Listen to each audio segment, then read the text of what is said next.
Welcome back to our Traveling Tuesday. I'm Claudia. And I'm Renee. And we're here at the Corymbia Farm.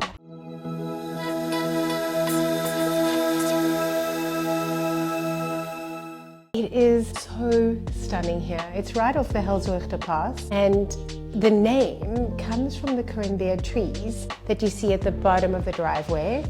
It used to be a kind of a beacon for people coming into what was then called the Banhoek Valley. They were scared of the animals that were here. Can you believe it? Like elephants and lions, and you name it. So those trees, which are the only trees on the farm, are still here, and I think that is such a story, and kind of brings you to the story of how the owners came across this farm in a way, that it's somehow just part of their personality. Absolutely. I mean, they have also this beautiful story on how they found this home. Driving down here, they saw, well, the trees, the Corymbia trees, saw this piece of land which was cleared at the time and luckily for sale. Being the people that they are, they love things that come from the space and the earth itself.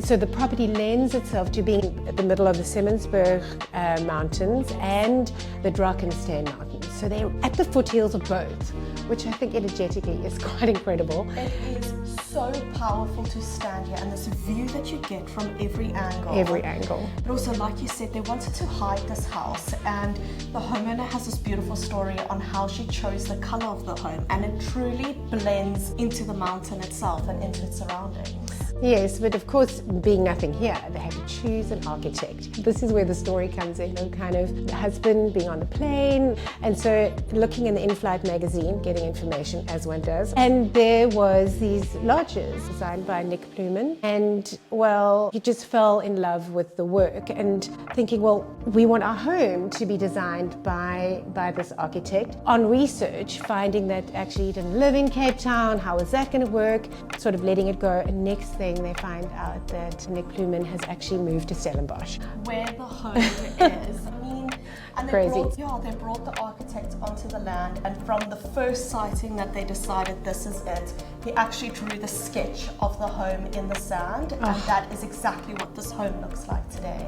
When you're in here, you see how natural it is. The beautiful vegetation around, the stone, the flooring, exactly. And then this home is sort of grown out of the earth, so it's not contrasting with nature, it's within the nature, so that you don't see it from the road. It's what they wanted. They didn't want this big, like, modern structure or something classic, which is all fine, but for these owners, what they wanted is something that almost disappears. However, what is so amazing is when you're in the space, there's nothing invisible about it. Completely. And it actually brings us to one of the things that we're seeing in some of our homes is how people are using windows as points of artwork. Absolutely. She has floor-to-ceiling windows where no mountain is cut off, because that would be sacrilege. Absolutely.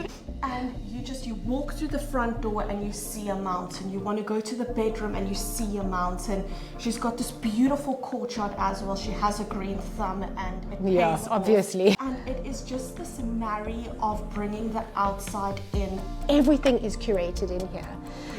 But that kitchen reminded me so much of the other house that we used to have. We used to call it Swansvik House, and it still has that unbelievable, like, heart space. The way that they've used wood on that counter where everyone stands around, right? Because it's not cold. Yeah, so when you want to lean your arms down onto your kitchen counter, she intentionally said, I need it to be warm. She needs it to be wood, and it's this beautiful thick slab of wood. And the homeowner and within the family, they are a big lover of cooking and baking. And so it is so special when you can feel and see the people that live within the space, in the space. It is like a lodge, and it also helps that the homeowner dabbles in interior design as well. It does, it really is very special in that way. But they wanted a home with a bit of a lodge feel, although, which, lodges often bring in the spaces around them. But how high are the ceilings here? Fully gets swallowed in within the space, and it is, I mean, my first reaction is you come through this front door, we're standing in the entrance at the moment, and you can go through either side, and then you get this peak of almost being put inside a cabin. You've got wood on the ceiling coming down the wall, and it is so cozy, so warm, yet so refreshing with the modern touches that it has and the colours that she's chosen for the wall. I think my favorite space in this house is as you walk to the bedroom. That bedroom is so beautiful, and bathroom, because it's right on the base, at the base of the Drakensberg mountain. I thought just like, wow, to sleep there and to look at this view, and right now with the autumn colors. But what I was saying, in my favorite place is I walk to the bedrooms, you look out at this huge window, and that you referred to earlier on, that they weren't supposed to, it had to be made higher, so you could get the whole of that foothill of the mountain in.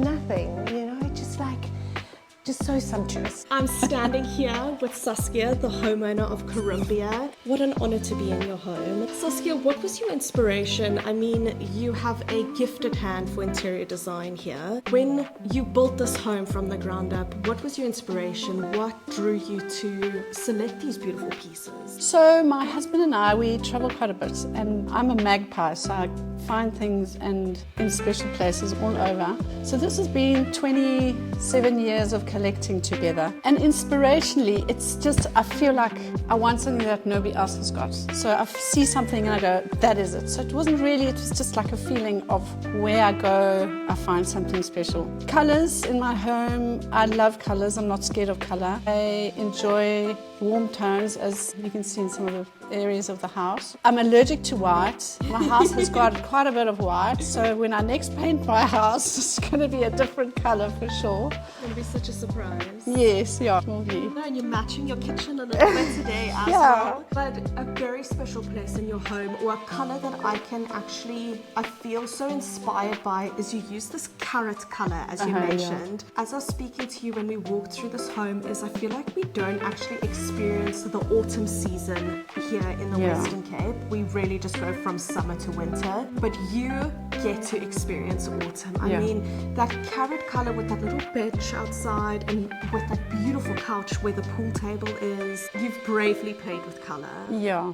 So when I go to look for fabrics in a fabric shop, I always totally surprise the people that are helping me. I say I want something bright orange, and they look at me like, goodness me. And then it comes off so beautifully, and I'm not scared of color, and that's the most exciting thing. People are very much about greys and browns and things, and keeping it neutral. Yeah. While I actually feel like your home does have a lot of neutral elements, but you've played with texture really beautifully. So a lot of layering elements, and everything feels very intentional. So like your dinner table or your dining table, I love that you've got a bench and then the individual seatings as well. And what I also love, as you mentioned earlier, is that you collect all the throwaway flowers, if I can say, around the farm area, and you've actually incorporated so seamlessly within your home. And I mean, look, you're growing sweet potatoes. Yeah, so my garden is also very much an aesthetic thing for me. If I don't have a pretty garden, if something around me is not pretty, it just makes me feel uncomfortable. This garden had nothing, it was just clay soil. So we only had 5 trees, which were the Corymbia trees, and the vineyards. And I decided, okay, if I need to look after this garden, I'm going to just go crazy. But I've done it all myself, and I've managed to go to nurseries and gone, I love that color, I love that texture, I love that feeling. And that's how I built my garden. You have a Moroccan style garden, yes. You said. Yeah, so because we don't have irrigation everywhere, I've made one part of my garden a little bit of a Moroccan feel, so quite Karoo plants, so that it can handle more arid, dry. But my garden is important for me, and I have the most incredible team who work with me. And my garden, I've grown a lot of plants that feed the bees, because we have a huge need for bees in our area. And especially at the vineyards. Yes, and a lot of farmers around the area have got beehives, so there's sometimes not enough food for the bees. So I have made it a thing to plant a lot of plants for my bees. Wonderful. And if you could give a piece of advice or something where somebody's looking to redo the inside of their home, is there a piece of advice you could give them? Don't always go for the norm. Try and be daring and change what you normally do. So if you've got your dining room in one area, make it a change and put it in another area and see how it feels. Don't be scared. Yes. Yeah.